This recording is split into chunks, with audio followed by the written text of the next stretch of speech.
Jordan had the flu game, I think this is my allergy or sinus pod because I've been sneezing and coughing. My apologies if I sound like trash or if I look like trash. But I woke up this morning and it's rough. It's a rough situation. Who has allergies and sinuses in like November? Isn't that just like a spring, summertime thing? No, everybody in Georgia. Jesus, man. Well, I'm there in spirit because this is rough. Anyway, we're gonna get through this thing. We got a ton to talk about. Welcome to the TFW podcast. You guys already know how we get down. That's Freakin Wrestling. I am your host, Matt. Joined, as always, by my guy Eshaun, the beautiful Rhodesia. Y'all feeling better than me, right? Yeah, but I can't believe you started this pod talking about Jordan had the flu. We know what Jordan really had. What Jordan had? A hangover. Ooh, that is what they say. That is what they say. They say my man went out hard the night before, and that's what we got. I don't believe that. You think it was legit flu? Oh yeah, absolutely. MJ the Great. Yeah. I know my GOAT would never do that though. LeBron would never have a hangover and then, you know what I'm saying? Because he's drinking wine, that's why. That would not have to happen.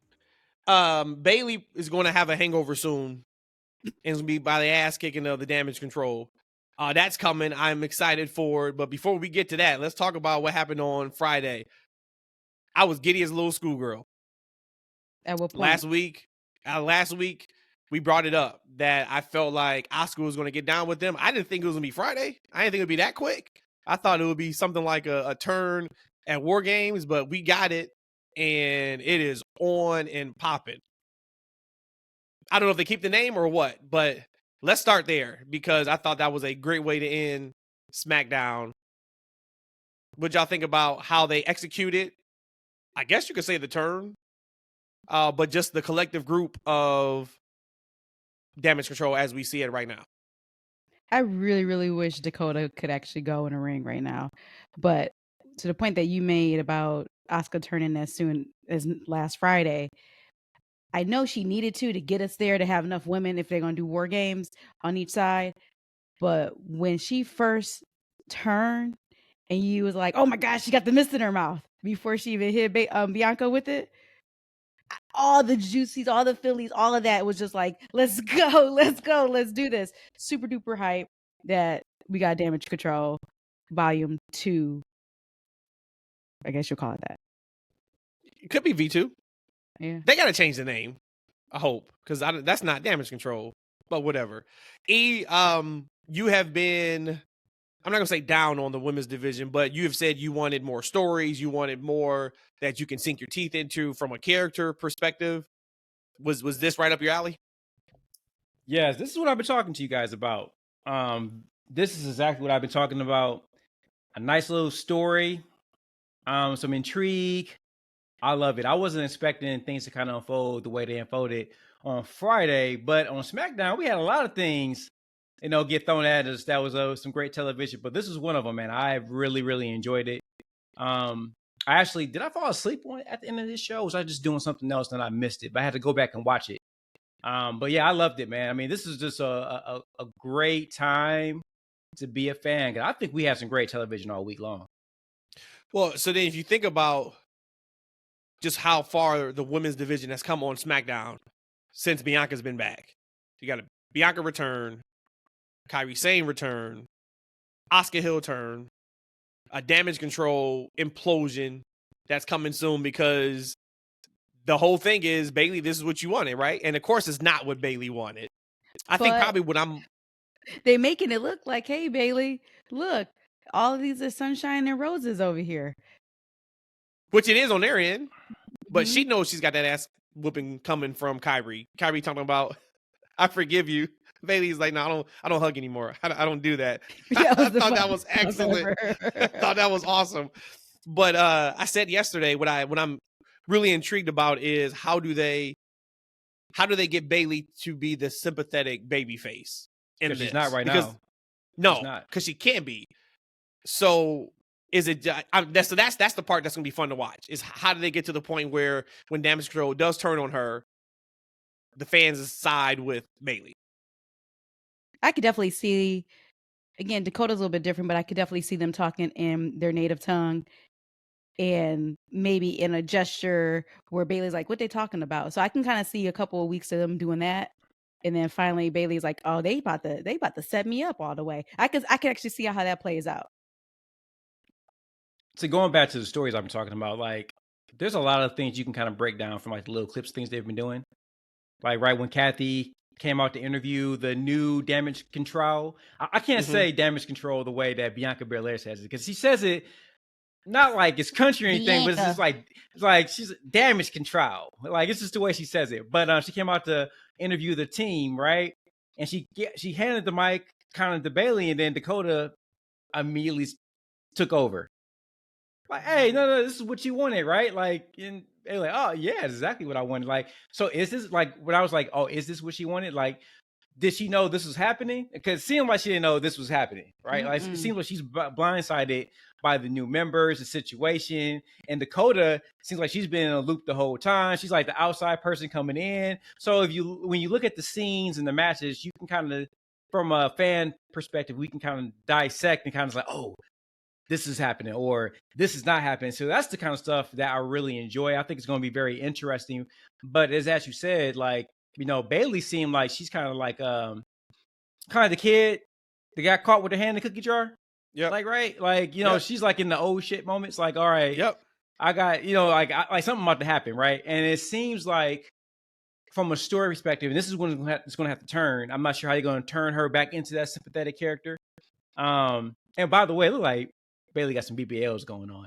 I enjoyed that too. Man, what did I say? I said, man, Bayley is thicker than a Snicker. Hey, she got some BBL going. I enjoyed that too. Full display on Saudi, and then last week. Go ahead. My God. She back to back. Yeah, that's my fault. I took it down the road. But yeah, it's gonna be interesting because how are they gonna turn her into a sympathetic character? It seemed like whatever's going to happen to her, she's going to deserve it, right? It almost seems like it's going to be more of a fan turn for the other ladies, and you know, basically by herself, which is kind of the role she kind of should have been in the first place. She's a horrible leader. So it's going to be a very interesting story, and I'm here for it. Yep, I agree. And BBL. The other very interesting story, and we've been kind of talking about it for weeks and weeks and weeks, and it came to fruition. Santos had enough of Ray shit. Wasn't expecting that. Had enough of Ray shit. Well, I wasn't expecting what Carlito did first, is what I wasn't expecting. But we talked about it, how he played it, and he put it right there on the apron. But I didn't expect Carlito coming out right after they came out and him calling him out like that at all. That was something I thought they should have kept in-house. They trying to act like AEW now and putting everything out in the open. Carlito said, hey, man, you don't see this shit? Look, he set you up. I loved it. I thought it was great. I thought it was no nonsense. I thought this is what we've been asking for. And now we're there. The part that was really cool was kind of, this wasn't the normal, like, week one, he just turned on Ray and because he had this built up frustration and now he's this super duper heel. This was more like, why y'all booing me? I'm the right one. It was supposed to be me and you type thing. So it wasn't just like one of those wrestling flips where all of a sudden like everything just changed overnight. So I did think that was really, really cool. But we talked about that, like, all right, LWO is very stagnant. They don't have much going for themselves. And I think with a snap of a finger, now Santos and Ray is a pretty top tier program on SmackDown, or however they go with it. If they go Santos and you just said it, Rhodesia. What's his name? Carlito. I got sinus fog. Yes, Carlito. If they go there first, then they go Ray after that. But point is now LWO is starting to implode. Where does Zelina fall into with this? Like there's a lot that they can do with it. SmackDown, from what I like out of my wrestling, kind of ticked all those boxes for me. We had some great matches. We had a lot of story, and I was even without any type of bloodline representation, really, besides Jimmy. Let me ask you this quick question, both of y'all. I don't personally think so because how stagnant Ray's run was. But do you feel like there was any difference in the Santos turn with Rey not being a champion? Or do you think the championship didn't matter at all to the storyline? Okay. I don't think it mattered at all. No, Mm-mm. not really. Because I think the championship's in the place that it needs to be. Because Logan Paul, I'm sure we'll get to him at some point, is really going to elevate that championship. Mm-hmm.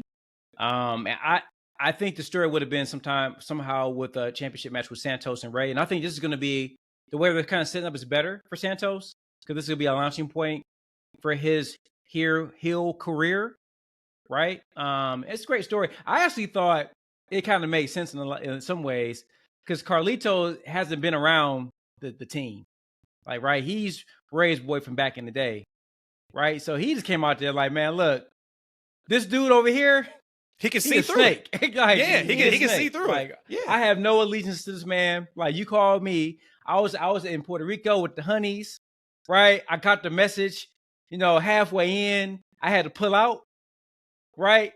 Hop on the plane. You know he had to pull out of. He had to pull out of. So last episode we talking about seasoning Tony. Now we talking about pulling out. Oh yeah, he had to pull out. Why else was he get to the show so late, right? He had to pull out mid-stroke. This is an X-rated show. Like, I'm just y'all between, like, he had to pull out mid-stroke. He had to get on the plane, mid-stroke, get to the match, right? And so now he's supposed to come down and he's supposed to, keep it discreet. Nah, he got to let everybody know and at the arena what Santos did with Shady. I didn't expect for Santos to just turn so quickly, man. That was like almost AEW like that. We got like a fast forward button on the story within like 5 minutes. Like, right, we got a lot of emotions in that little 5 minute like tussle back and forth with Rey and Santos. I didn't expect. So then, because my feeling on it was, I felt like Santos was like, okay, fine. Like I actually been always an honorable man in this whole situation, and now this is what I get. So you think that Santos is going to completely turn heel and the LWO is going to stay face? Oh, he did completely turn heel. Like, right? Like, because you think about it, if he's an honorable man, like, he just went through a lot of rage and emotion, like, in a matter of 5 minutes, right? Like, so y'all think he's going to be the heel? Oh yeah, and do he's we going to think be the guy that have the group. Y'all think we still going to have the LWO as we know it? I think it's time to break them up or split the faction. I thought Rey was about to be done. We got another year, right? So he got at least we said like a year or two. A lot of time, yeah. But I mean, you bring back Carlito for the LWO, so he's there. You still have Zelina. You still got the tag team. So like, there's pieces there for the LWO to keep going. Santos wasn't the leader, so you don't need to disband it unless it comes up like Zelina was the minds behind all of this in the first place, and then you can do something with that. But other than that, no, you can keep that going. Can you think about like the other Royal and I always forget my man's name. What's DJ Z's name? You spell Phoenix? Joaquin. Well, no, Joaquin Phoenix is the actor, right? No, Phoenix is name. Joaquin is his name. Joaquin Wild. Joaquin Phoenix. Wild and Raul, like they're kind of the henchmen. Like they haven't really done much since they've been in LWO. Carlito doesn't even wear the darn shirt. He don't even wear the colors. He come out in his own gear. He come out with his own gear. You're right. He don't come down. He got his own music. Like it's like he might have been trash music too. But like, Rey is the only. Honestly, let's look at the entire group. Rey is really the only face of that group. I have seen some of the best work of LWO as all heels, all of them, including Zelina, including Carlito. Rey is the only face. That's the reason why I said, like, is LWO going to say the faces? But I guess so. I guess the money is Santos being a bad guy. So then are you saying? Hold on a second. So are you saying, Rhodesia? This is another callback on the podcast. Okay. I came out and said that Rey was actually the heel in the feud with Dom because Dom was right. His daddy should have whipped his ass and he didn't a long time ago. Yep. Yeah. Are you saying now that the LWO is actually the good guys in this and Rey's the heel in this? No, I'm saying the opposite. Yeah, I'm saying if you look at the makeup of them, and like for me, my memory and my engagement to them, they were all bad people when I really liked them. Now that they're all good, it's kind of like, all right. People on social media was breaking down Rey, like, what is up with Rey where like his friends always turn on him. And they just had like photos of everybody from Batista to like everybody. Like, yeah. So maybe Rey is bad guy. Then let's go back. Rey's the weak link. He is. I want to switch gears because I said weak link. E sent a text in the group thread. He was watching NXT, and he said Lola Vice is better than Jade in 1 year than what Jade was in 4 years. And I thought that was really interesting and intriguing. So break that down, E. What is Lola Vice better at for in your eyes already in year one that Jade never did? And I think she actually, it was like 3 years ago yesterday, I think she appeared on Dynamite for the first time. So first of all, I'm actually offended that I have to talk about my girl Jade, because there's no Jade slander on the show. So I wasn't prepared for that one now, goddammit. But that's not slander. If you're saying like you think, that's not, you didn't say Jade sucks. You just said that Lola is better in 1 year. Oh, don't worry. Matt's about to Jade bring something up on Mm. me. What I said last night. Don't worry. It's that. coming. It's coming soon. So I prefer to uplift my queen. I don't want to talk about her deficiencies. But yeah, it's just, so when I look at Lola, it's like the in-between stuff that she does a lot better. There's not a lot of wasted motion in her matches that are obvious to me as a fan, because again, I'm not a overly critical fan. I don't, this is a lot of things I probably would miss, but the obvious stuff I'm going to see. And there's a lot of times when I would watch Jade, even maybe like 6 months or so ago into her last AEW run, you can see like there's times where she's kind of second guessing herself, or she's like 10 seconds ahead of a spot, or maybe just different weird things that kind of just stand out to kind of make the match seem kind of disoriented. Because a lot of times when I would watch Jade matches, I mean, it happens a lot of time at AEW. Like a lot of matches don't seem like fights; they seem like it's a scripted dance. And a lot of times when you watch those matches, it seems like the dance partners are kind of tripping over each other's feet, or someone fell by mistake and they got to pick up. So it's just obvious when the dance doesn't look great, right? Versus a fight, it's going to look a little sloppy. It's going to look like, it's not going to look smooth, right? A lot of her matches seem like there were dances that were, thought of before the match. Whereas when Lola, it seems more like it's a struggle. It seems more like a fight. Is she clean 100% of the time? No. But I just think that her matches look more like real fights at this point than Jade's has in the 3 years that she was winning the company. And so I was just saying that, look, that wasn't me trying to pick on Jade. I'm just saying, like, look, if she get down there in the performance center with her God-given ability, athleticism, like, they gonna turn that woman into like a bona fide like wrestling machine. Like, I was okay with her just, being an okay wrestler, right? Because she has like the charisma and the star power and the presence to really be a huge superstar. But they might be able to turn that woman into like a wrestling machine, because Lola has come up, like her first match on Level Up. Like, this is like night and day from what I saw the other day. You want me to retort on that? Yeah, sure. You said retwerk? Yeah. No, not twerk. Now pull it out. No twerking. Just, I said retort. What is E on today? Look, right. What is E? I'm the one that should be high on Zyrtec. E is on one right now. Maybe he ain't getting no from last night. But he always says he don't watch Collision Live because that's date night. My assumption is either he got some really good stuff last night or he didn't get any. His mind is strictly on what happened 12 hours ago. On pie. I saw that text. I actually didn't respond, I don't think. For me, with Jade and Lola Vice, of course, we shouldn't even be comparing them because, again, two different companies, a machine and somebody who's so upcoming, trying to become a machine. But I think both of them are built differently. They both have the it factor, where I feel like Lola Vice is more of a sexual, sensual way, where Jade was more of a beast monster. So when you talk about the in-betweens, I could see Lola Vice being more of the in-betweener because she has this sexiness about her, where, again, Jade is just a beast. She's just a dominant beast. But also, to be fair, I think I've probably seen from beginning to end maybe 4 Lola matches, maybe 1 or 2 when she first started. I was like, oh my God, the only thing she had going for herself is that she is cute, versus now where I'm like, oh wow, she's putting this together. So I have definitely seen the growth in Lola Vice, but I just think the two of them just can't even be compared. I think it would probably be more of a comparison with maybe 2 people in NXT. But I see your point. Your thing wasn't to slander Jade. It was just more of what the machine could do for you. Exactly. within, if you get 3 years of the machine versus just even 1 year of the machine. Yeah, exactly. I was just saying, like, this the training, right? Because, like, as you said, Lola's matches, her first couple matches were kind of rough. Of course, she was new, right? Brand spanking new, right? But for her to let's not take away anything from Lola. She, she's put in the work. Obviously, listen to her talk that she's very determined to make this work for her. But the fact that she's picking it up so quickly within a year just shows you what determination, proper training, and time would give you. And just imagine if Jade had that same training, that same time put into her. I know she tried to work her butt off with Dustin and a lot of other people, Brian.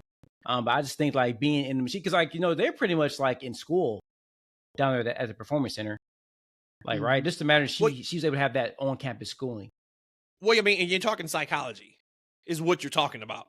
The podcast that we talked about Jade going to WWE, the number one thing I said I was excited about was seeing her figure out the in-between the moves. Anybody can do the moves, and she does the moves with the best. You look at Jade, and Jade at the end of her run in wrestling, we may look back at Jade and say she was the biggest physical overall package we've ever seen in wrestling history. That's true. That's a possibility. Like, you look at Jade right now, and you just feel like, who is this woman? And, like, why is she a goddess? That's just how she looks. That's how she carries herself. So she has the it factor. She has everything in terms of just the look. But it was to your point, E, was all right, this match, we got the moves, but what are we doing in between the moves? How are we registering? How are we selling? Et cetera, et cetera. And when you watch Lola Vice, even the promo, they had like a backstage segment with Lola, with Elektra, with Roxanne. There were a couple other girls in the back too. And I was watching it, I was like, man, like, she's getting it. Like, she's figured it out in a year. So knowing that Jade is in that same environment, and knowing how hard she is working, how hard she did work, how hard she's going to work, is nothing but, man, sky's the limit. Sky is the limit for just the women's overall going forward in 2024. I gotta push you now, E. Staying on NXT. Hey, real quick, I know you about to go real quick, but hey, with Lola, and you talked about her backstage like skit that she was in. She's actually created kind of a character too for herself. You listen to the way she speaks in her interview packages. It's different than her voice in interviews that I've heard. Like, right? Because you listen, I think and that's cool too. That she's actually creating a whole separate, like, entity for her wrestling. And I got a question for you guys, maybe for another day. Do you think that Jade would have been somebody that Vince would have pushed back in the day? Well, go ahead. Well, how far back? Oh, well, yeah, what's back in the day? Shit, like a year ago, like whenever he had the books. I'm talking Absolutely. about. Yeah, I mean, yeah, because look at Bianca. Yeah, absolutely. Yep. Actually, his dick probably would have got hard if he had Jay. Wow. So now you on one too. So whatever. Man, I don't know what's Saturday. No, I mean, like, in an excitement maybe level, I'm business, in some not type like of the sexual level. Like, maybe I'm in some type of like headspace brain fog right now. She said it so passionately too. She was like, "You guys gotta watch the video." She said it so seriously. Can I just say one last thing? Let me just say, that's freaking fucking or what? Like, what? Hey, y'all talking about coming out with the OnlyFans and Patreons account? So what's the content you guys are gonna see? This is the last thing on that. I mean, if we want to leave from there, this is the exact reason why I want Jade to debut and work in NXT on screen, because Lola also have advanced in this last year because she had the luxury of having some terrible matches in front of a live crowd and working through that and growing and building on that. You bring Jade straight to the main roster, and I know, Matt, you said she's already been on there a month. By that, maybe by Rumble it'd be 2-3 months if she's already had experience down there. Yes, that will help, but it's still not the same getting that instant reaction that you had a bad match and people boo you, and you got to kind of build through that. That's why I want Jade to debut and be in NXT first before she come up to the main roster, because she can have some fuck ups in NXT and most people will probably give her a pass. You do them F ups coming to main roster and you're stopping something before it can even blow up. Wow, down by the water. Preaching over there. Y'all done? Are you finished or are you done? I'm asking y'all. And I wasn't talking about Vince penis getting hard from an erection because of sexual activity, because he got something that was good for business. Like, oh my God, we're about to make a whole lot of money. That's all. The fact she has to clarify, I kind of think it was sexual. Jesus, man. The rails are off already. What I was about to say was I wanted to explain himself about Lexis King. A few weeks ago, I said that there's more hype around Lexis King, Brian Pillman Jr. from those 2 or 3 video packages than his entire AEW run. And all right, he's got to deliver on his first episode that he was debuting. Debut match was just there, I thought. And I was like, man, for the way these video packages were ran, it wasn't what it should have been. He was like, yeah, but it wasn't. It was just a showcase match. We don't even know who the guy he was wrestling. It was a squash. He'll be all right. Fast forward to this past week on NXT. They give him a main event spot in the middle of Trick Williams and Carmelo Hayes, which that is my sports entertainment. The ending of NXT, the way Carmelo was looking into the camera when the show goes off the air, give me that. Put it right in my veins. I loved it. But Lexis King comes out, and I think it was another miss. As the kids say, the Riz, right? Charisma. We use long words at our older age. We don't just use one syllable, things like that. They say the Riz. Lexis King ain't got no Riz. So we have seen him now 2 or 3 times on NXT TV. Tell me with a straight face, the end of NXT with him coming out there, trying to put his glasses in his jacket. He ain't got a pocket, so he's got to throw his glasses to the side. And then cutting that promo that was not convincing. Make it make sense, man. So first of all, I never said the man was going to be Stone Cold and Steve Austin. I never said he's going to be the next Rock. I never said he's going to be the next Cody by God Rhodes. What? I said the man was going to be all right. He's going to develop freaking mental to learn a character before he gets to the main roster. And here we are 2 days into his run, and Matt, snotty, light-skinned self done pulled his pants down, showing his ashy cheeks, and he crapping on the man's career already and saying he's over. That's the problem with you smart fans. Hey, let this man live. Rhodesia, have I ever let this had man live? ashy Hey, cheeks? I'll let you go through your 15 minutes. My baby don't never never. ashy. Y'all probably got like the like the Chris. I have Chris eczema. style. He don't have eczema. Hey, we coming out with the Dash Freakin only page. So we gonna see lots of light skinned booties on there, obviously, right? So we gonna be able to see. We gonna be able to see very soon. We may need to cut this. This may be the quickest TFW pod. If we going on 28 minutes, it may have been 26 minutes too long already. Go ahead, man. We gonna see. But as I said, the hounds is already loose, and y'all already predicting the end of this man's career. He is on NXT for a reason, right? It's like a basketball game. You say open for a reason. He there for a reason. It's as Rhodesia said, he's at a place where he can learn, right? In front of a smaller audience. And he can, he promo obviously will get better or not. His wrestling ability will get better or not. At the end of the day, he's okay. Okay, he's in an environment where he can get better and better before he gets to the main stage. Because NXT has a host of young women and gals where I watched them on 2.0 cutting horrible promos in horrible matches, and where they are now, just fine. Right? Just fine.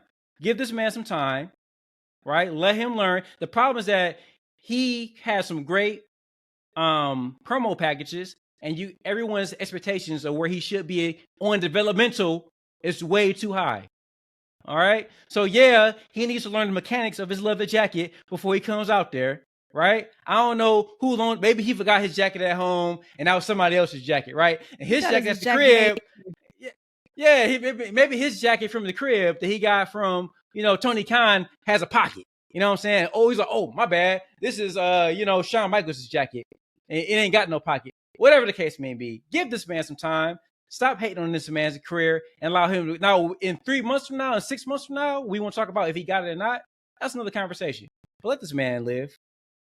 I sit pretty much between both of y'all. Completely.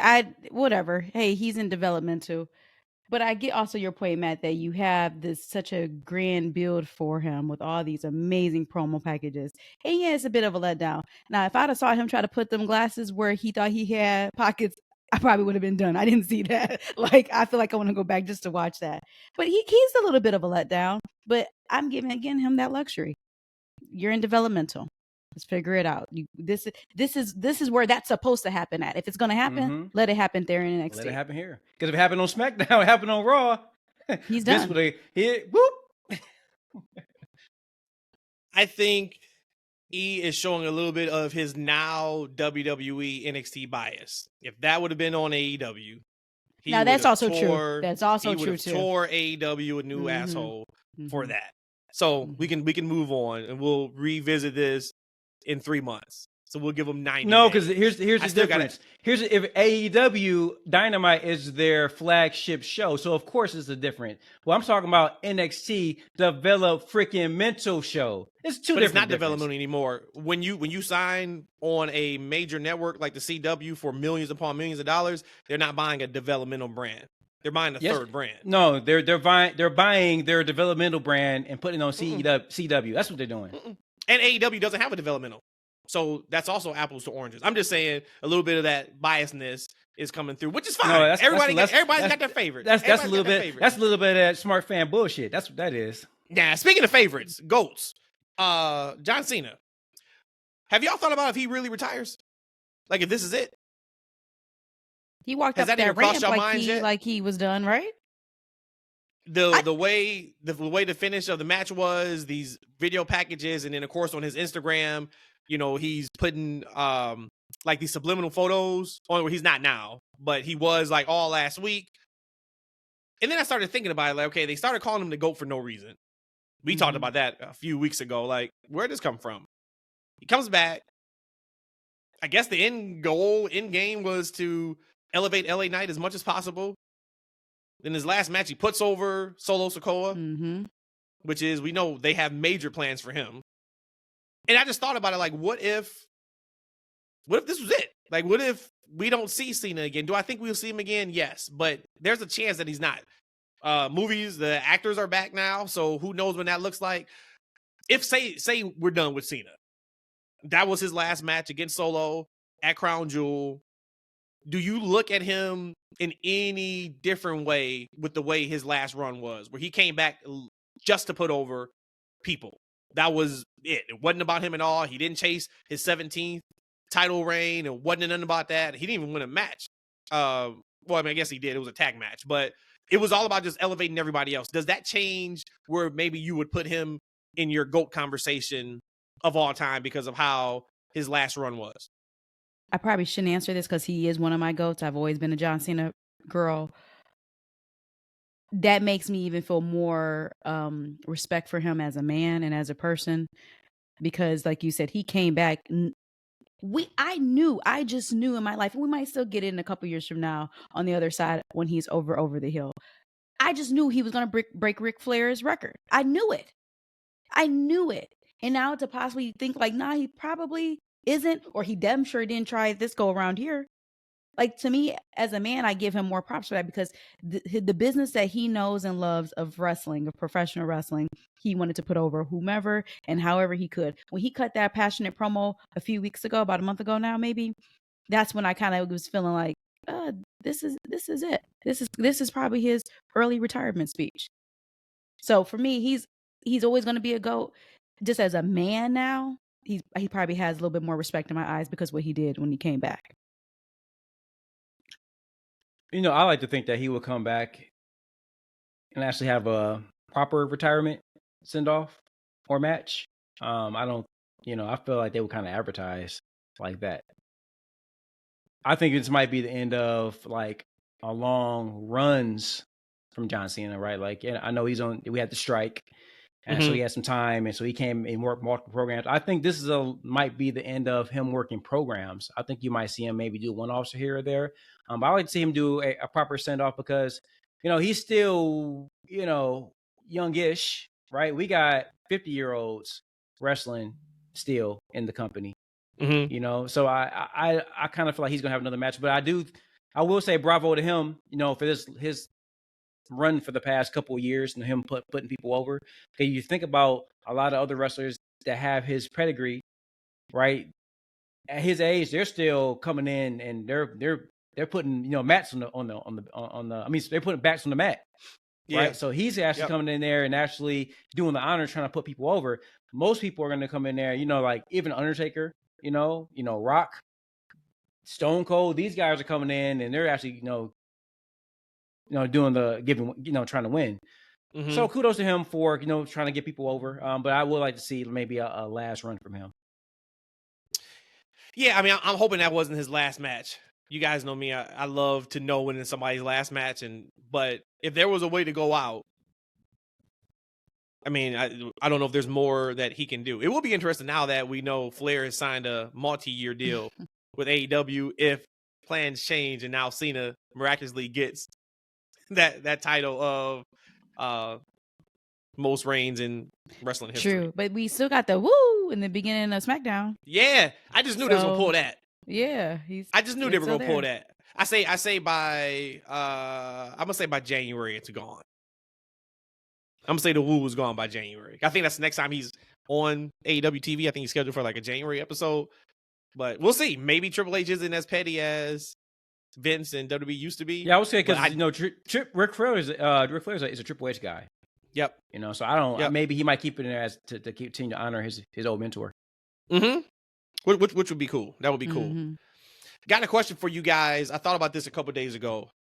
So we are about to be in 2024. So let's go 2014. How has your wrestling fandom changed since 2014? So if you just rewound it back 10 years and now you are smack dab into the year 2014, and then you rewind and skip everything over those 10 years and now you are in 2024, how has your fandom changed for wrestling? Or even how maybe are you a different fan than you were 10 years ago? It was kind of rough for me, man. I know we had a good wrestling game. 2K14 was a hot game. But as far as wrestling, because I think it's also the time when TNA started getting really bad. I honestly don't remember that time period, to be honest with you. But I do know that's probably around the time when I started getting enough of Vince's PG era of wrestling. Okay. So let me just see. So in 2014... I had to pull that up too. Yep, Orton. Oh, Bryan Danielson, John Cena, Brock Lesnar. Those were the heavyweight champions. IC, it was Big E, Bad News Barrett, The Miz, Dolph Ziggler, Luke Harper. U.S. champ was Dean Ambrose, Sheamus, and Rusev. Tag champs, Cody and Goldust. New Age Outlaws, Usos, Miz and Damian Mizdow. The Divas championship was AJ, Paige, and Nikki Bella. NXT was Bo Dallas, Neville, Sami Zayn. Women's was Paige and Charlotte, and tag teams was the Ascension and there we Sakara and Kalisto. So those were just the champs, and maybe not even just more of like the actual like year. I'm just like, if you think about just how much your fandom has maybe grown or maybe decreased, or like how you watch wrestling in the last 10 years, but it sounds like for you, like 10 years ago, you weren't as big of a fan as you are now. No, because actually you bring up NXT. I actually started really loving NXT, but I remember TNA was on the down for me. And WWE always had a great roster. I just didn't care for the way they were using their talent at the time. That was a time for me. Maybe I would say this time for me is that's when I would kind of armchair book shows, I guess, mentally. And so when things weren't happening the way I thought they should happen, or people weren't getting over the way I thought they should get over, it really bothered me as a fan. It wasn't until maybe a few years after that to where I said, you know what, I'm just going to watch the shows for what they are. If they're entertaining, great. If they're not, I'm just not going to watch it. Like, right, I'm not going to sit here and get frustrated because the guy who I want to win didn't win, or what I think should happen didn't happen, or whatever the case may be. Like, I'm just going to watch the show simply for entertainment value. So at that point in time, I still was kind of probably doing the smart fan overbooking, overanalyzing of the shows. But I do believe that's the time when my NXT fandom was growing, and I started appreciating that form of entertainment. There's probably a better question for me would have been the 15-year mark, because around 08 is probably when I pulled back from wrestling. And then by the 10-year mark, Matthew was starting to watch wrestling too, so I was back into it. So you have the 15 years ago, I probably didn't care much about wrestling. 10 years ago, that's when it kicked back up. That's when we had, because I think NXT came out in 2013. Am I right? Something like that. So when you look at that, I'm like, okay, this is what I've been missing from WWE main roster. I didn't even realize I missed this. I remember the first NXT takeover show that we went to, and I remember you kept saying this a lot, like the crowd is a lot like the ECW crowd.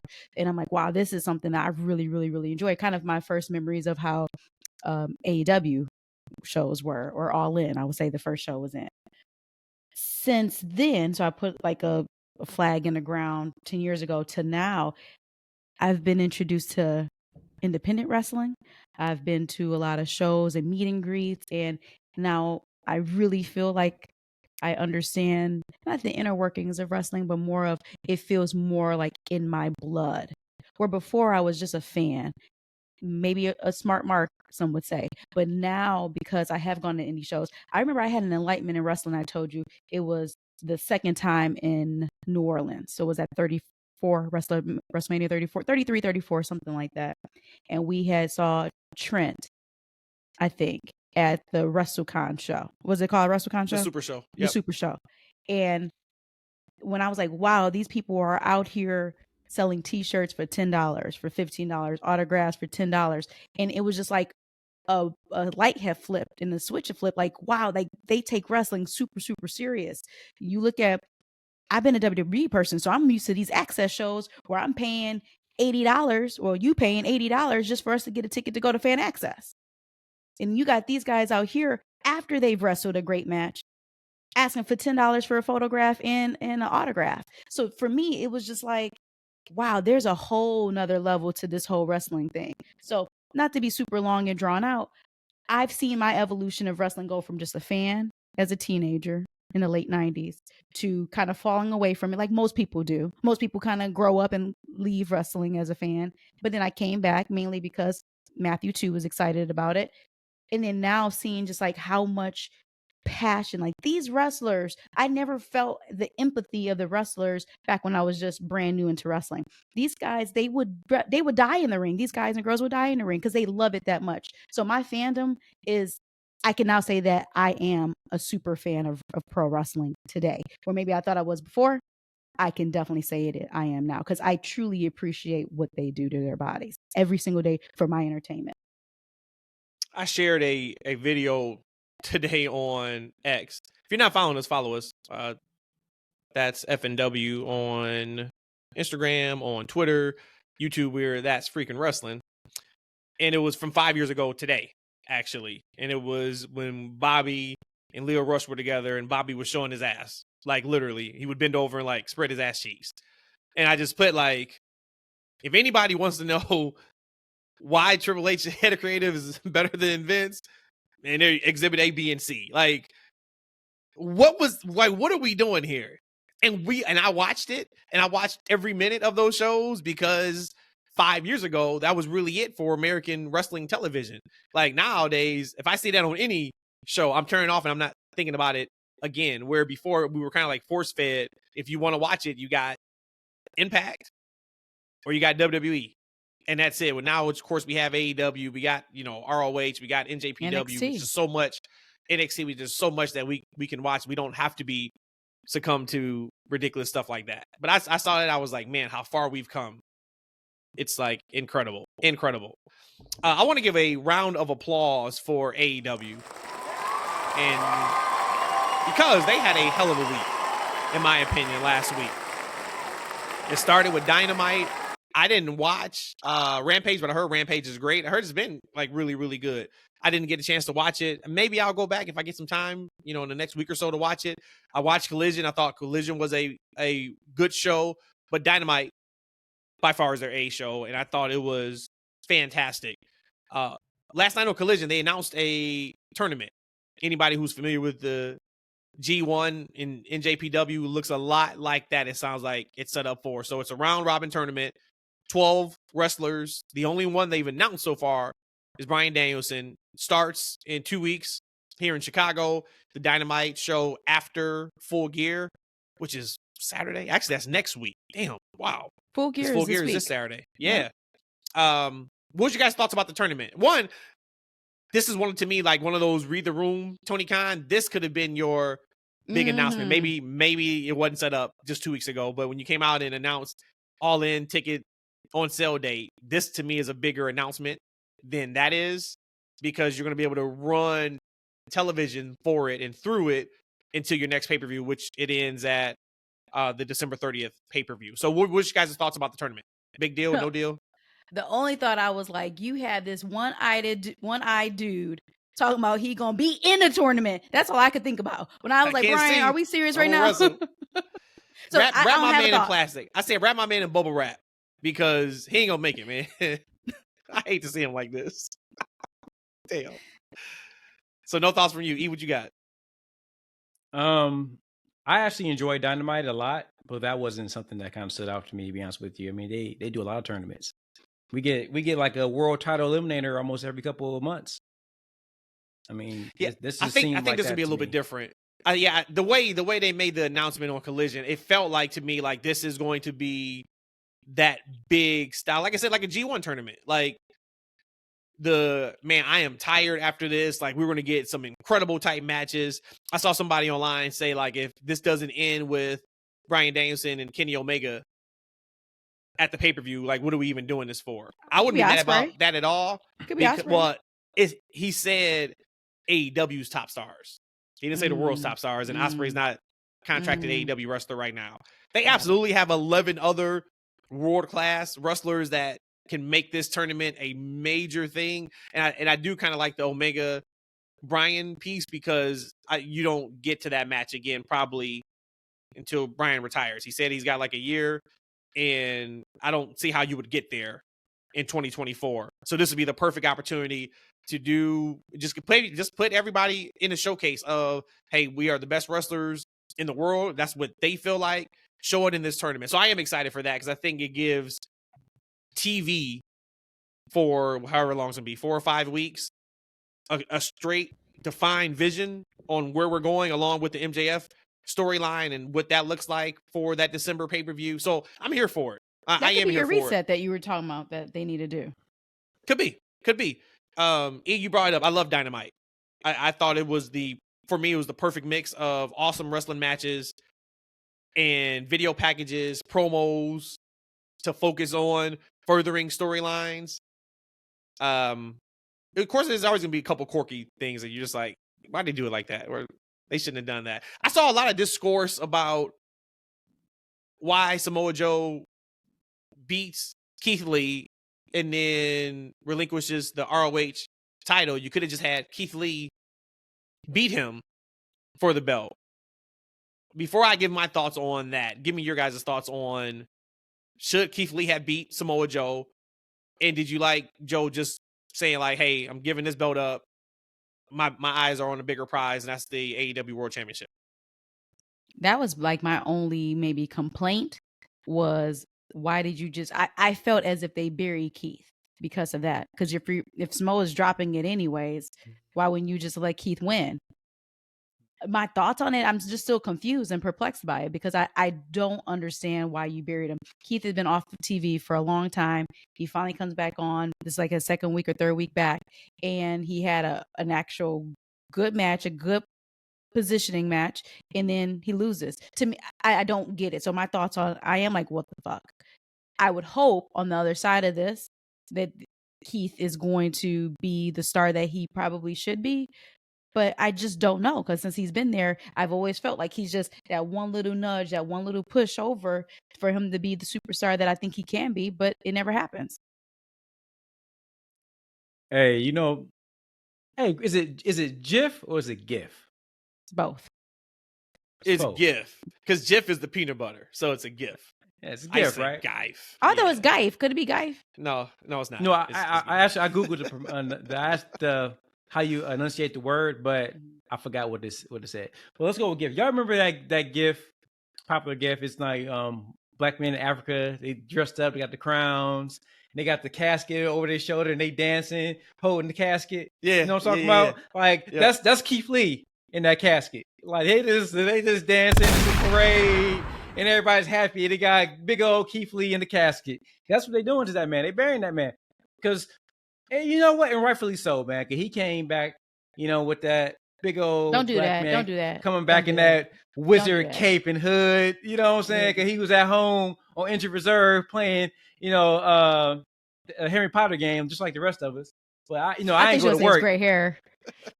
Well, hey, look, he can show the gray, but I was more so like, man, he come out there with that old cheap hoodie. Look, hey, I ain't going to work. I thought the game was great too, right? I got to go back and beat it actually, but I ain't going to work with a cape and a hood on. You know what I'm saying? Like, hey, Keith, I expected big things for this man, but it ain't gonna happen in AEW, and obviously they don't have a plan for him. So when you say you're perplexed, why? Like, when they haven't booked Keith Lee strong in the past year. True. And it seems like they have no plans to book him strongly. Right? He never got the reset that, like Hobbs and Miro and any of these guys have gotten. Like, right? He's in the position that he's in. He might be a guy that when his contract's up, he might want to look at maybe going back to WWE and seeing Triple H got something for him. See if Creative has something for him, because I don't know if the Keith Lee can actually properly create for himself. So, no. And obviously, if you're building Samoa Joe to go after Max, you want him to be dominant. So I would rather see a dominant Samoa Joe going after super popular MJF than somebody who lost to a guy who's dead in the water.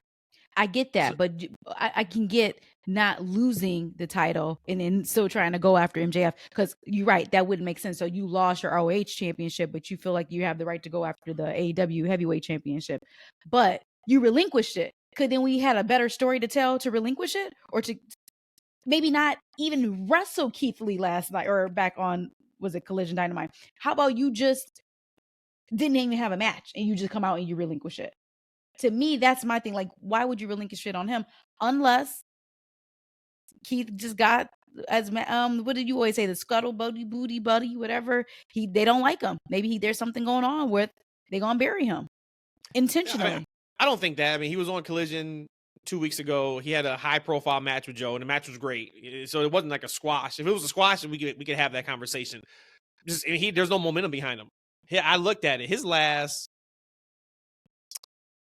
He has not won a singles match on Dynamite or an AEW pay-per-view in over a year. He beat Isaiah Cassidy on February 9th, 2022. Now, he had a great run. I'm sorry, 2022. That's almost 2 years ago. He's had one. He had 23 because he had a tag champs last year. Well, I said singles match because he had a great run with Swerve. I mean, that was fantastic last year. Yeah, so this is more, to me, this ain't even about Keith Lee. It's about Keith Lee. Yeah, it's about Joe. And that's why some people who were up in arms of like, why wouldn't Keith Lee just beat Samoa Joe? I'm like, well, that wouldn't make sense at all. He has no momentum. I can get that. I get that. Has no momentum. And you don't want to lose. And I think that would be a horrible book decision to make Samoa Joe lose momentum by losing the belt. And at the end of the day, so Samoa Joe relinquished some trash. He said, you know what?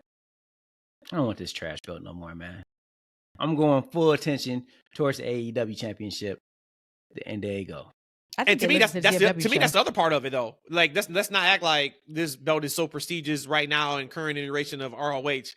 No, nobody really cares. That belt ain't shit. Hey, you know what I would like though? You know what I look? What's that? Maybe this might lead. Maybe Keith Lee, the babyface Keith Lee, is in the coffin, right? Maybe Keith Lee gonna come back and he finally gonna be that monster heel. You know what I like to see? Actually, I just thought about just now, just talking to you guys. I love to see Don Callis get his hands on Keith Lee. I don't really want to hear Keith Lee talk too much. Let Don Callis get his hands on Keith Lee and put him and Hobbs together. Two big black meat on meat dominating road warrior type heels. Don't think he can do it, man. I don't think he can do it. As much as that sounds great, we saw with the Bearcat gimmick in WWE where he had a harder edge. I don't even know if you would even call that a heel. Nah, it didn't come across as it came across like Lexis. It came across like Lexis King. Unbelievable. Leave that man alone. Leave that developmental man alone, right? My bad. He got enough plans. He done dumped his girlfriend. You know what I'm saying? And he did what's right for that woman, right? And we gonna kill him for that. But no, look, if he gets with Don, he ain't gotta talk. Right? You ain't gotta hear him say adubly and all the other stuff he likes to do. Like you ain't gotta hear him say nothing. All he gotta do is look mean, big, and black. Him and Hobbs, you know, like the two, like they could be like Doom back in the day. Just two big black men running rough shot through the roster. I'm here for that. Book it. Indubitably. No, it's indubitably. Indubitably. We saw the end of Dynamite. We saw the devil again. What'd you say? Oh, the devil. Okay. We saw the devil again. E brought up previously that there was a rumor that Britt could be the devil. She was actually in Chicago this past weekend doing some promo for the Dynamite show next week here. And she was asked point blank, "Are you the devil?" And she denied it. She said she thinks she could be a good devil, but she's not the devil. And I believe her 100% because if she was the devil, she wouldn't just say no. That wouldn't make sense. So now that we know it's not Britt, if you guys had to put some money down, if you were going FanDuel right now and there's options for everybody on the AEW roster of who the devil is, who are you putting your money on? I love it. But hey, let me tell y'all something. In the wrestling game, I just modded back into the game Bobby Fish and Kyle O'Reilly. Like them dudes, okay, look very thin framed. I'm like, wait a minute, maybe we finally getting back the undisputed elite. Like maybe Adam Cole is behind this stuff. We get Kyle back, we get Bobby back. You know what I'm saying? Roddy's is there. You know, and maybe Britt is there. You know, as kind of like a figurehead because like she said no. But she said, maybe. No, I wouldn't. She said it kind of weird, like, and she's a heel. She ain't going to be that truthful, right?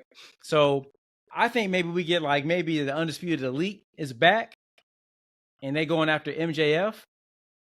Because I would love to see those four guys back together. So who's the devil? I think it's Britt. Okay, so you're still going with Britt. I'm still going with Britt. Okay.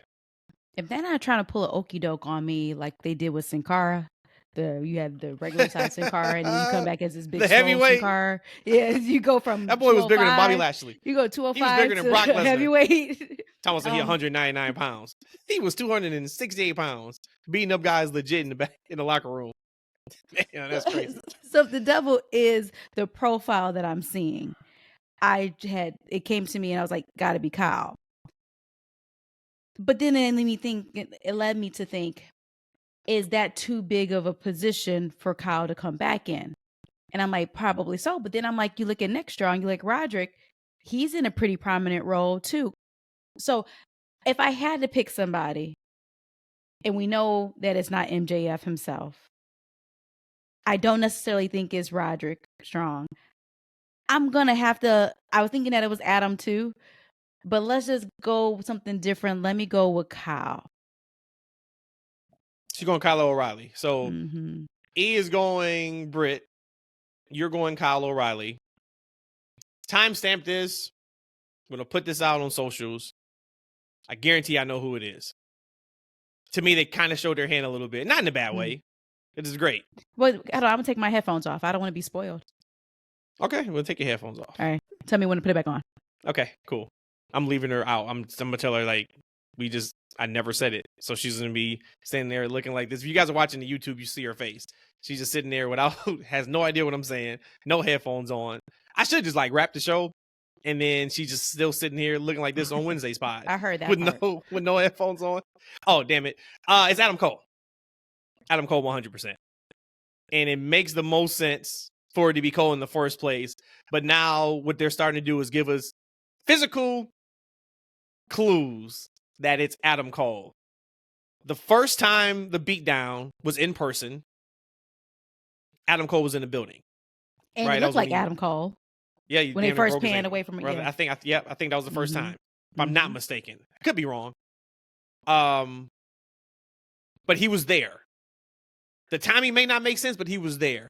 Every other time we've seen Adam Cole now, or not Adam Cole, but the Devil, it's been like in an opposite video after we've seen MJF or whoever. This past week, we saw him again, and they made it pretty much known. It ain't MJF, because we saw the Devil figure pop up after the MJF Roderick Strong segment. It only makes sense. It only makes sense that it's Adam Cole. And it makes sense as Adam Cole because Adam Cole is still getting him to defend these ROH tag titles. But not really. He said no, he really didn't want him to, but he was like, get Joe, and then Joe can tag with you. That's the other part. Why is he pushing Joe so much?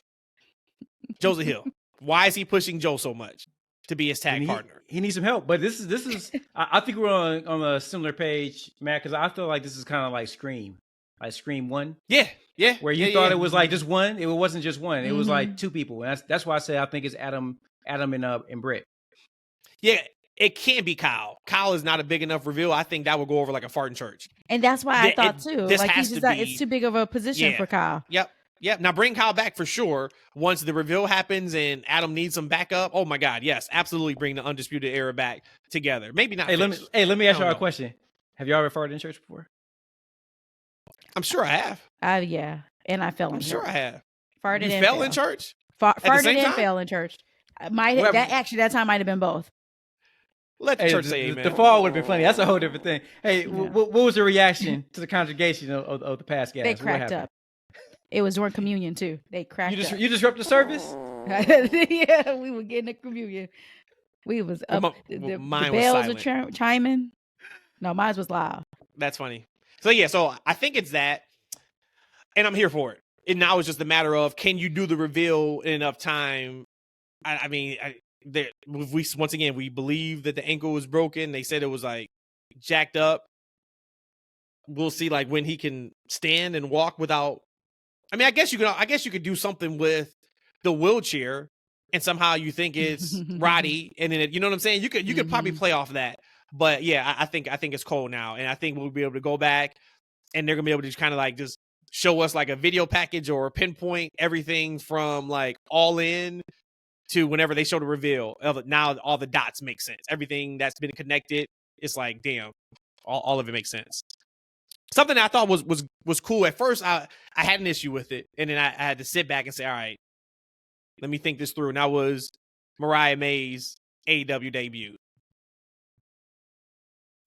At first, I was like, how do you just debut her in an interview backstage? But then I thought about it and said, we talk about AEW debuting wrestlers and then nothing matters 2 or 3 weeks later. Like they're just another person. And in those, whatever it was, 60, 90 seconds, 2 minutes, I think she did more to get herself over than outside of Adam Copeland, maybe the last like 5 or 6 signings, because she told us why she's there. She told us who she's there for. Like she already has a storyline, and she hasn't worked a match yet. So yeah, maybe it would have been kind of cool if she would have showed up, at the pay-per-view and cost Tony the match or helped her win the match. And then it's like, oh, Mariah May's here. But now we know already that she is strictly here for Tony Storm. What do you guys think about her intro? Rhodesia, I don't even think you even have seen anything from Mariah before this. I know you are pretty, I think you know of her. It'd be kind of cool to hear your guys' thoughts on one person who has no idea who she is, at least somebody who's familiar with her work. I don't know who she is. I can't speak on her. But what I will say is, now that you said it out loud like that, I actually really enjoy the fact that the first time I saw her was not in a match. For me to critique this person, so be it for good or for bad, I think this is now AEW starting to evolve and starting to learn from past mistakes. Get me excited about her first. Like you said, tell me her story. I can say, oh, this woman, look, she looks like she's about business. She's cute. Okay. I'm gonna get behind this person. Let's see. Well, let's see what happens when she finally has a match. So I actually think, now that you said that, this probably was the best thing for her versus us seeing her in the ring. Because okay, she comes out and you got some of the smartest people who, oh, I know who that is. That's Mariah May.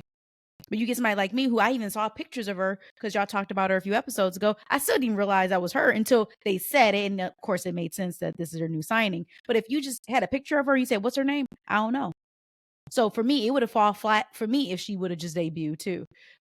So for me, I'm interested. It piqued my interest, and I will follow her storyline.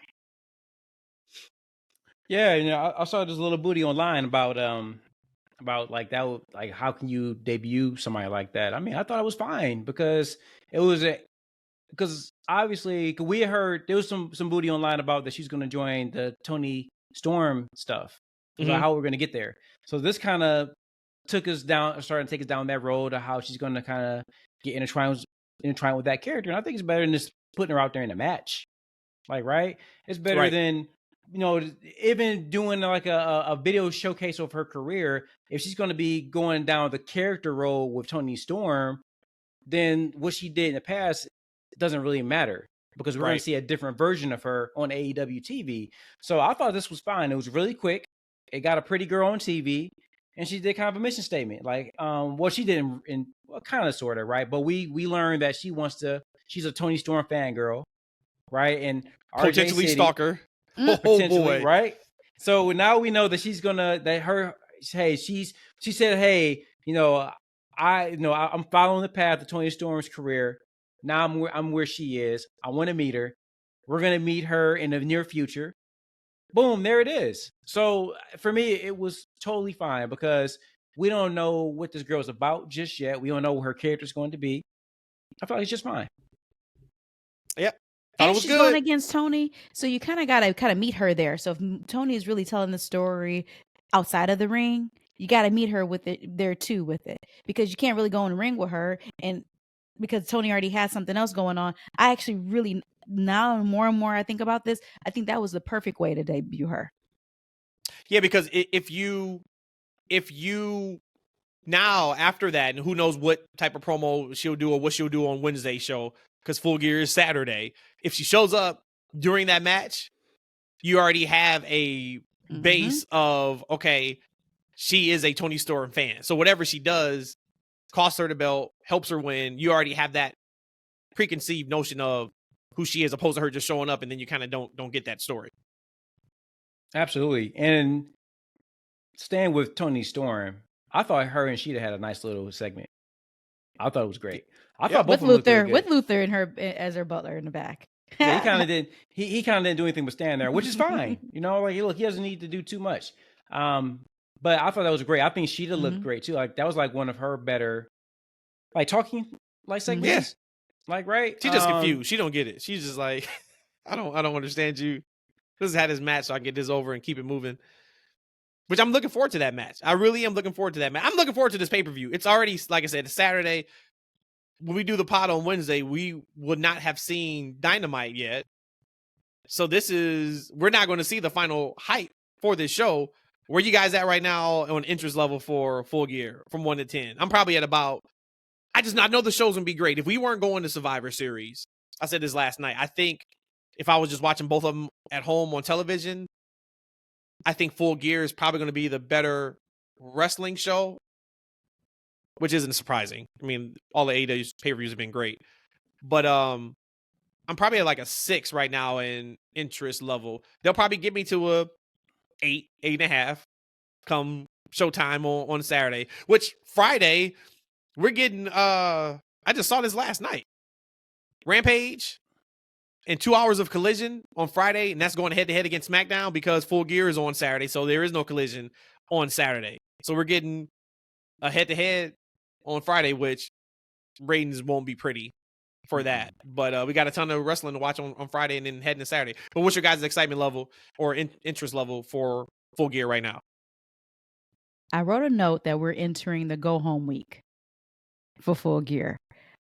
So just from that alone, I would have to imagine that maybe my interest level or my excitement level is not as high as maybe it should be 1 week out.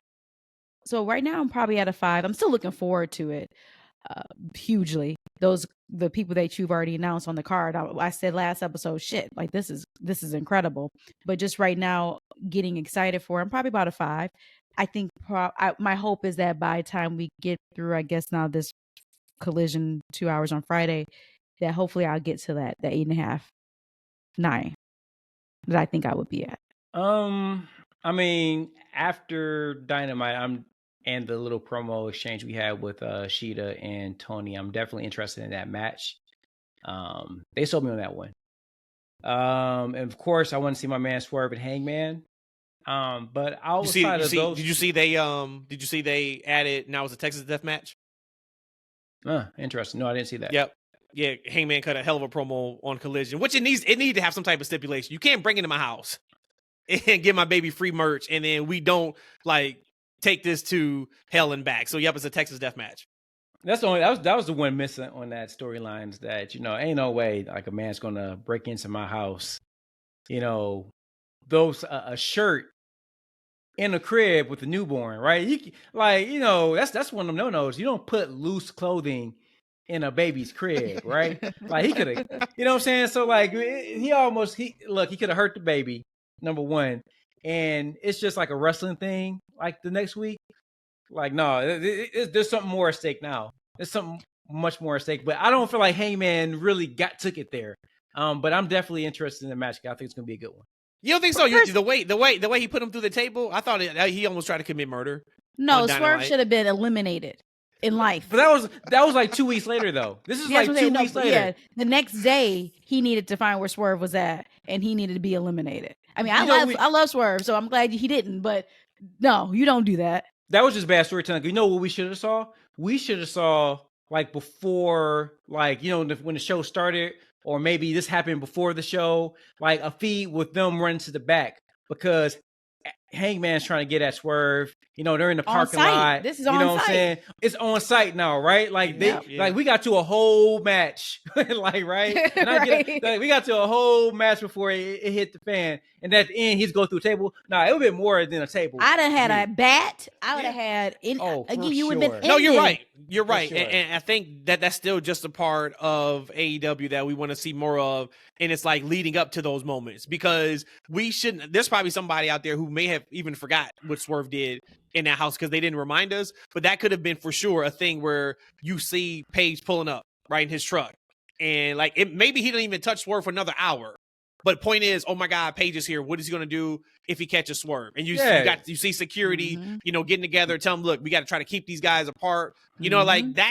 That is kind of what's still missing a little bit with the storytelling threads. But I still think they did a really good job on Dynamite. And here's the thing, like we came up with that off the top of our head like in 5 minutes. And that's what I'm talking about was with proper storytelling. Like I'm here for the match, but like they just like it just feels like at times they're going too fast to where like these small details, just aren't being, shown.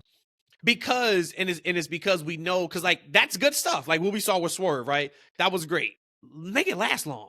No, we don't need to see the 15. Like WWE used to be notorious for like showing us 15 promo packages of the same thing every week. You're like, all right, I got it. Like I've seen this every single week. We're not saying that, but give me something else so I can be a little bit more invested into it because we know that match is going to be fantastic.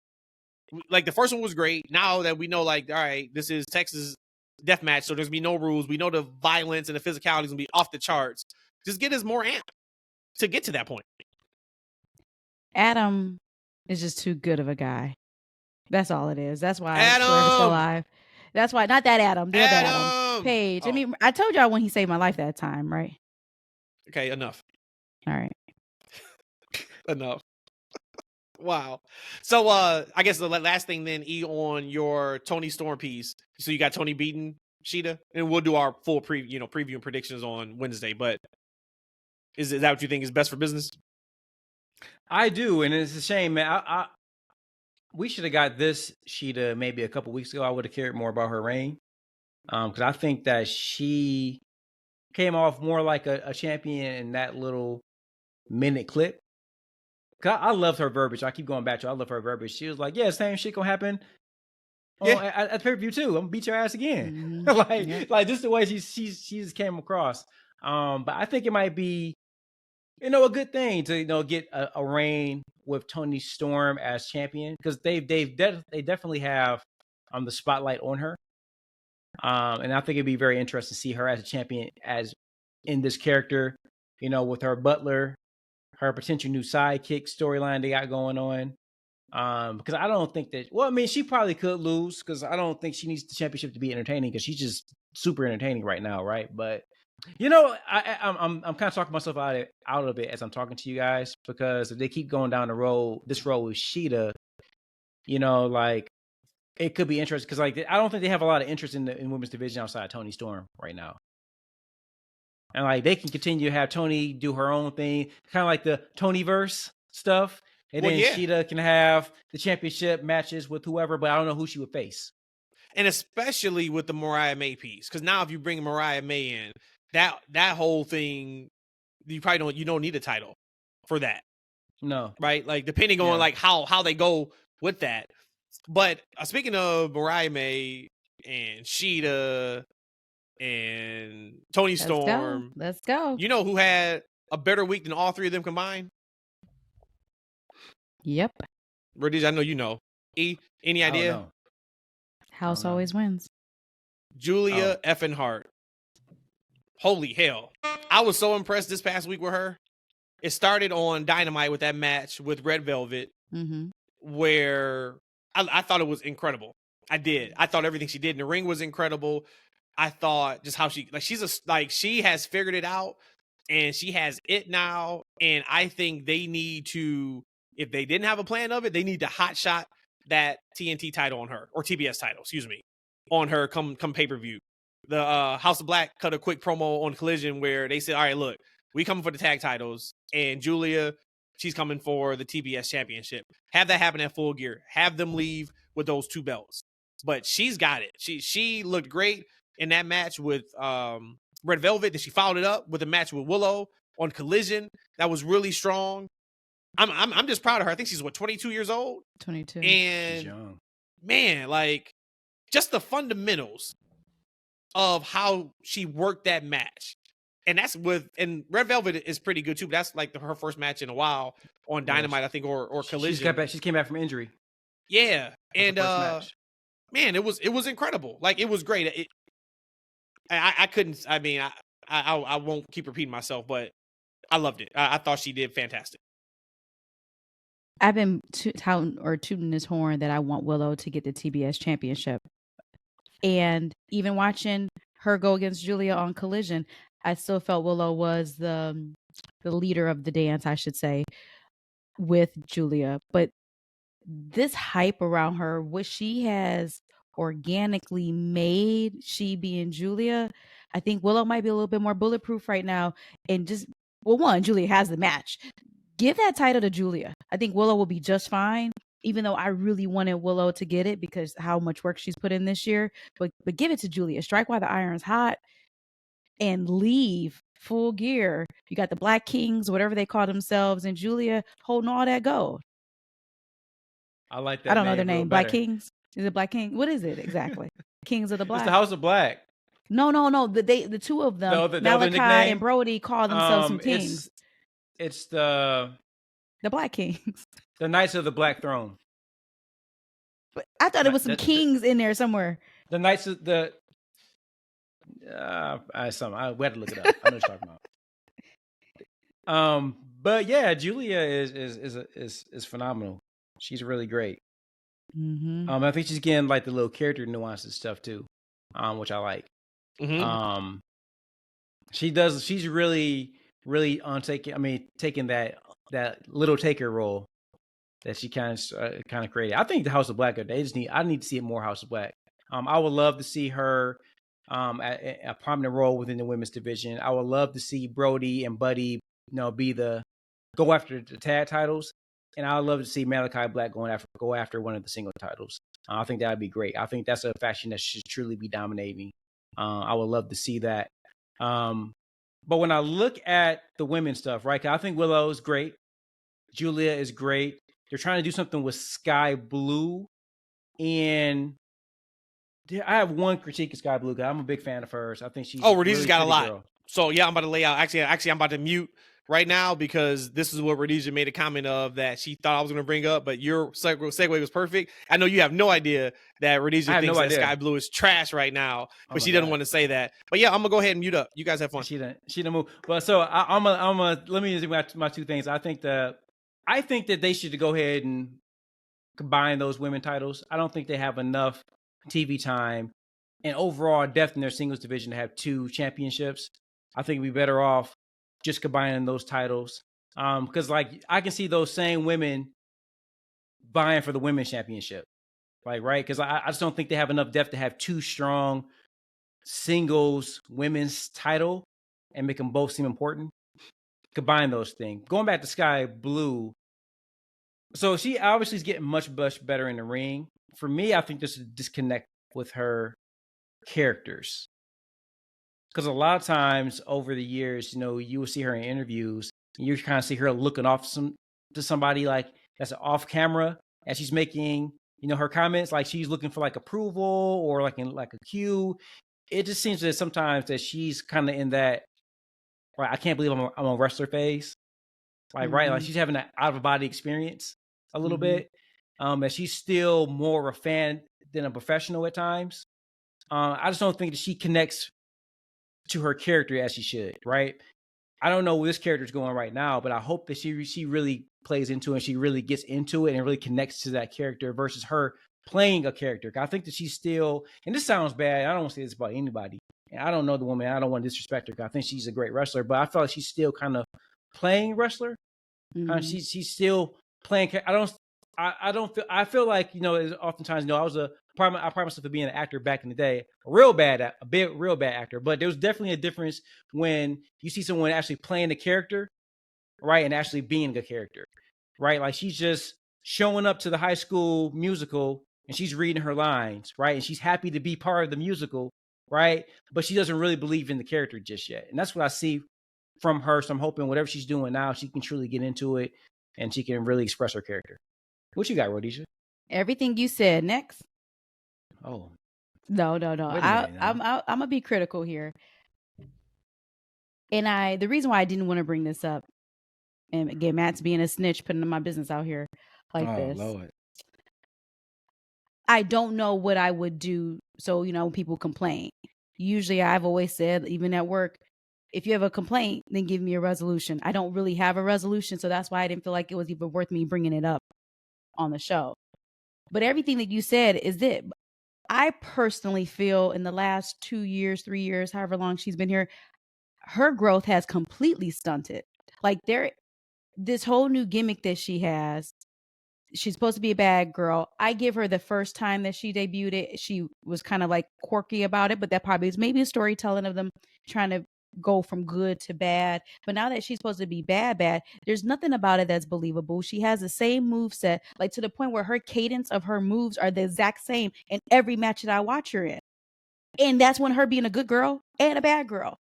So I just feel like her whole development has stunted. I think she's beautiful. I think that she has riz. Can women have riz?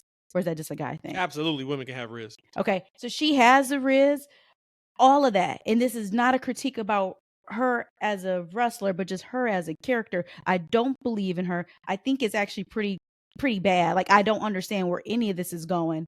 And I just leave it at that. I don't have a resolution of what she needs to do. That's why I didn't want to bring it up. But then back to what you were saying too, Eshaun, about the 2 belts.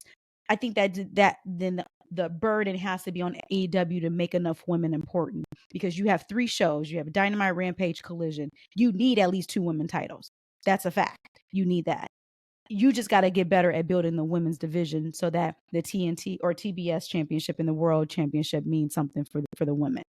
But you're right. At this point, really everybody who's the top women can all go for the women's heavyweight championship. But I think we need to. But that's it. I hope Sky Blue can evolve into this full character. of a bad girl.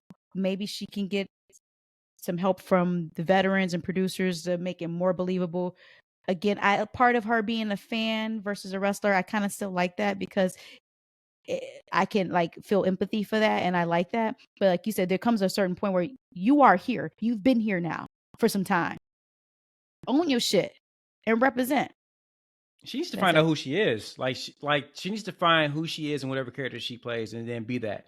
Right? If she's a fan, if she's the fan girl, then betray that. Then betray that and be that. Right? I think that maybe she hasn't found a character, because right now she's still maybe just playing a character instead of being herself. And I think that she can find her true self, and whatever character she decides to play, she might be more believable. But one thing back about the 2 women's title, I've always been saying they should make women's tag team title, because like they can easily spotlight 4 women on every show, right? And they have enough women on roster to where, and I think it'd be I think it make it kind of cute, right? They can get matching gear, they can kind of do some stuff, and then tag team, because they had a couple tag teams quite a few times, but they didn't have the title for them.